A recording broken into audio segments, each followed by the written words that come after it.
Social Tick. Oh gosh. Social Tick based out of Mexico City to help us identify like a short list of Latin American apps that they're interested in and that a wide range of users would rely on. So for this project, we want to look at these telco apps because millions of users in the region are incentivized to download these apps, whether it be through SMS messages that give people discount plans for extra data, or often there's other government apps that provide vital services, including tax administration or being able to get in contact with healthcare services. So we want to look at these apps and analyze them to see if there's any outstanding privacy and security issues.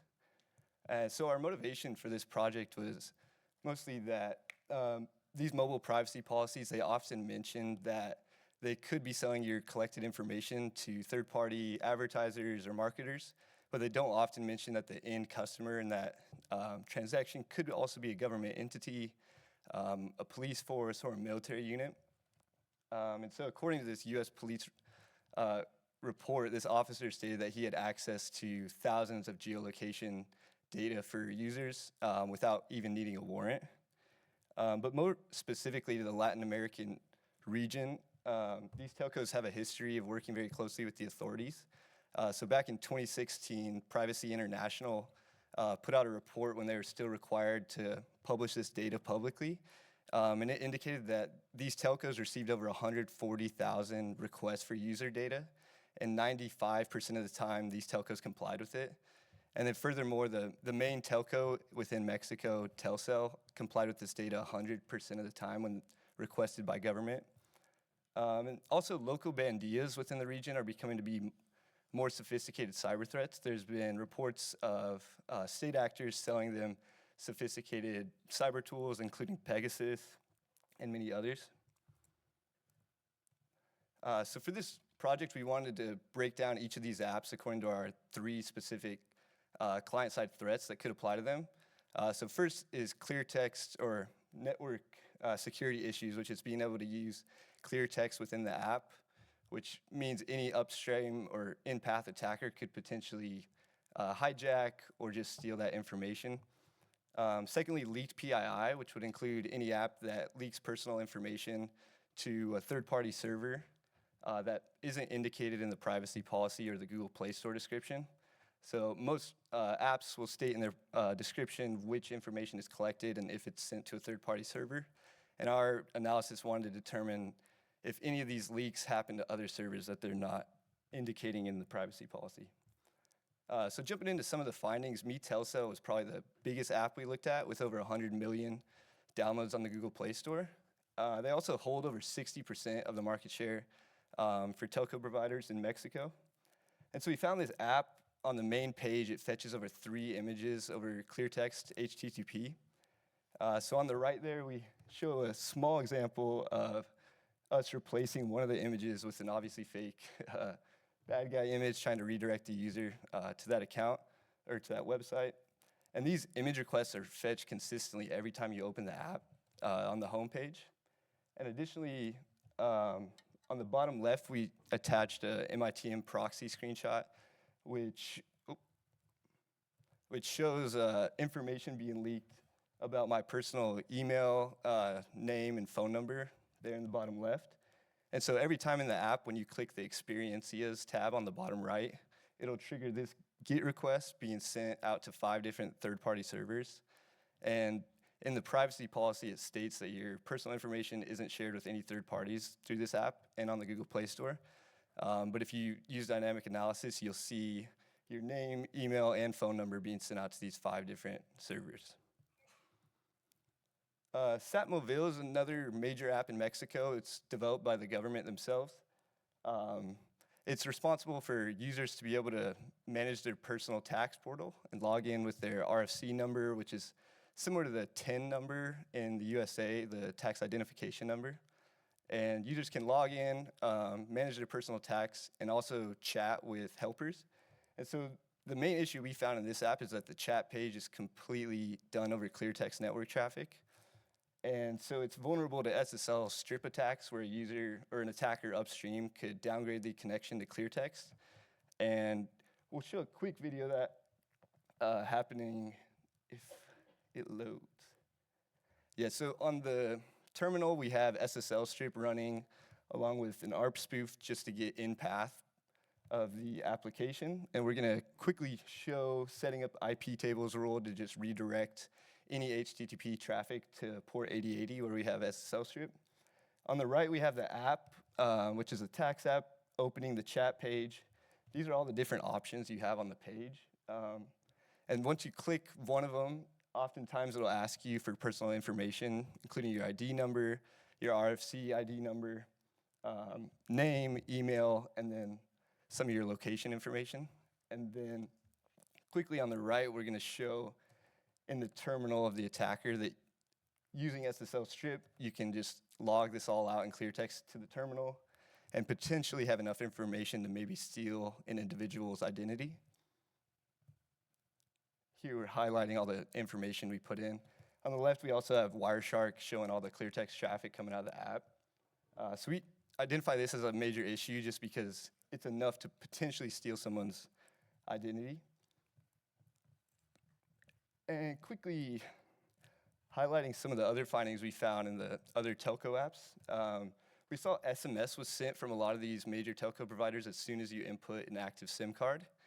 So even outside of the mobile app, they'll send you these SMS messages, like this one on the right, asking you if you want to recharge and possibly receive 3 gigabytes extra data. But notice the link there is just an HTTP link. So most of the time when you click these links, the server will respond with a 301 redirect to the secure version of the website. But as shown in the previous video with SSL strip, we can downgrade that entire connection to cleartext HTTP. And oftentimes when you click these links, the first thing they're gonna ask you for is your username, your password, and even potentially the attacker using SSL strip could inject their own page and possibly trick you to give them more information. And then the Chivo Wall app developed by the government of El Salvador, they include a background service called Microsoft Code Push. And what this background service is doing is every time you open the app, it's checking with the Microsoft Code Push server, is there any dynamic update available for this app? And if so, it's gonna use React Native code is how the app's developed. So it's gonna pull the new React Native code down from the Microsoft Code Push server and update the app. So out of all the telco apps and government apps we looked at, only Chivo Wallet was the one that used this Microsoft Code Push server. So we deemed that one to be potentially vulnerable to the external update threat just because those pushes to Microsoft Code Push aren't vetted by the typical App Store verification process. Typically when you push a new app update, Google Play Store or the iOS App Store is gonna make sure that there's no security flaws, there's no major malware. And so this app is able to circumvent that by pushing the code push, and then the app, every time it opens, is gonna check, is there a new update? If so, pull it down. If not, continue running. And we consider this an issue because it's developed by the government of El Salvador. So technically, they could push an update that would change the behavior of the app, potentially collect location or anything else. So this is a quick breakdown of the 24 telco apps we looked at, which ones of them use specific permissions that could potentially be dangerous. Notice all of 24 use find location information, which is typically used for things like geofencing, targeted ads, or making sure you're within region of the telco plan. And the ones that really stand out to us are the ones with less apps requesting permission to, because that indicates that not all of these telco apps require this permission for their base functionality, but only a few of them go out of their way to request it. So of these standout permissions, one of them, Write SMS, is just used when you're recharging your plan. It's gonna send you an SMS message just to verify, so nothing surprising there. But the phone call permissions are a little more interesting. We noticed that these 3 specific call permissions, one of them relating to process phone calls, is only used by these 2 apps, one within, well, both within Mexico, one Movistar Mexico and the other Mi Telcel. And so this is where OSINT comes in and some of the limitations to client-side analysis, because we are only able to see one half of the picture. We're not able to see on the server side why exactly they're responding with specific traffic. So that's where OSINT comes in, and we start looking into the company and what's supposed to be their functionality behind it. So on the right, we have a capture from MIT and Proxy that shows a list of phone numbers. Every time you open one of these two apps, it's going to ask Dial My App server to get an update of phone numbers. And this is an example of the list. Notice every item in the list has a big business and a phone number associated with it. And so the next question is, what is Dial My App? And so the functionality and the goal of the background receiver in the app is to take the call load off of some of these big businesses' call centers. And so what it's trying to do is divert customer calls away from their main call center. And so how it works is every time you make a call on your phone and you have one of these two apps installed, it's going to check, is that outgoing number match one of these phone numbers from this list return? And if it does, then it's going to pop up a digital pop-up menu on your phone. And then that digital pop-up has things like chat bots. It depends on the profile for that business. So it'll have a chat bot to hopefully answer some of your questions. It may redirect your call depending on which call center or which region you're in. So as you guys can infer, there is some potentially dangerous issues with this background service because it's a third party that's in control of the list of phone numbers that it's returning, and it's also in control of the pop-up menu and how it behaves. So hypothetically, they could change the list of phone numbers depending on the user and change the pop-up menu and who to redirect phone calls to. And so in conclusion, we did find at least one case of each of our three client-side threats in one of these apps. We informed users through a report in SocialTIC that's translated to both Spanish and English. We also did submit 2 official vulnerability disclosures to developers for using clear text traffic. That was for MeTelcel and Satmobile. As of at least 2 weeks ago when I checked MeTelcel, they're still using clear text traffic in all of the main home pages for those images. So even after reporting vulnerability disclosures, they still have yet to address the issue.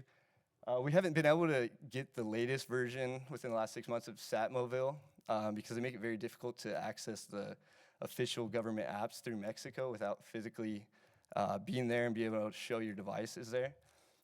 Even using a VPN, Google Play Store is still able to detect that.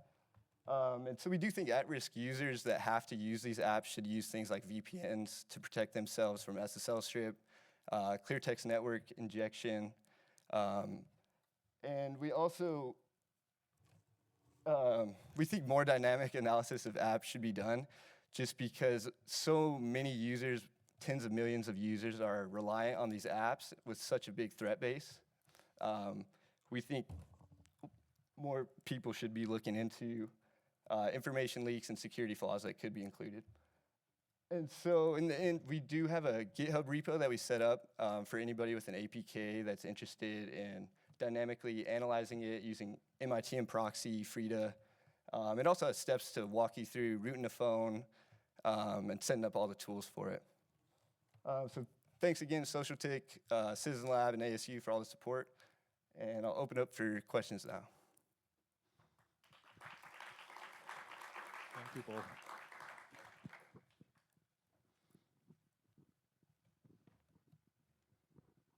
Hey, Paul, thanks for your talk.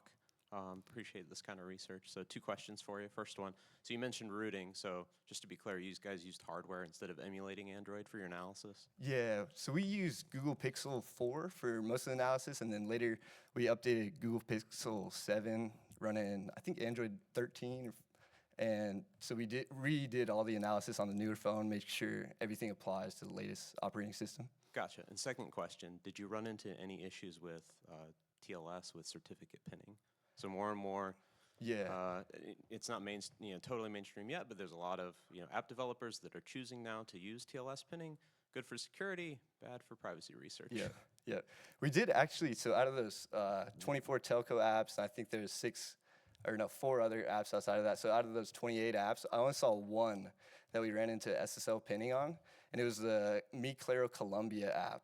And so that was the only one that, when you root the phone and you install the MITM proxy as a root certificate, typically you just open the app and you immediately start capturing traffic, the decrypted HTTPS traffic. But Mi Claro, as soon as you open the app, it'll crash and tell you.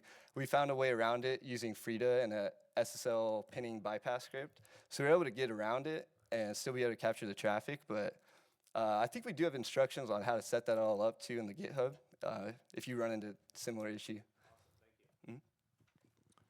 Yeah, we still have time for one or two questions. So I can.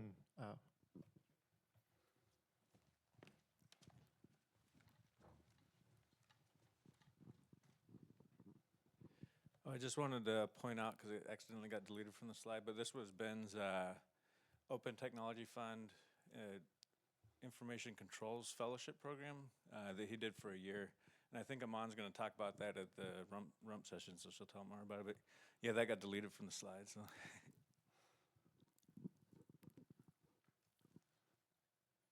Yeah, I actually have a question. So you mentioned that these apps are popular in the Latin America region. So have you observed any?